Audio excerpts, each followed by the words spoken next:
Hi everyone! In this quick guide, I'll show you exactly how to set up your HP LaserJet M209dw printer and connect it to your Wi-Fi network.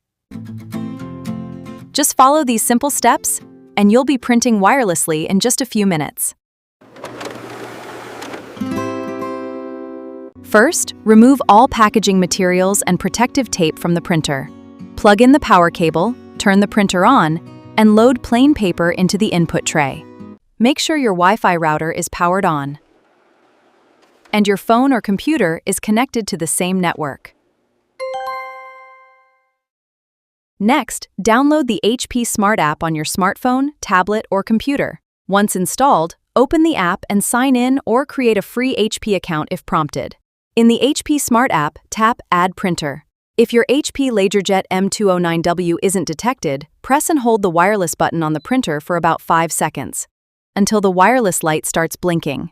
The app will find your printer. Select your Wi-Fi network, enter your password, and wait for the connection to complete.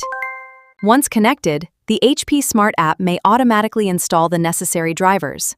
When setup is complete, print a test page to confirm everything is working correctly.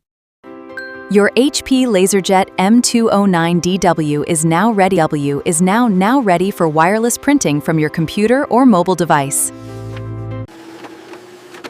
And that's it! Your HP LaserJet M209dw is now connected to Wi-Fi and ready to use. If this guide helped you, don't forget to like, subscribe, and check out our other printer setup and troubleshooting videos.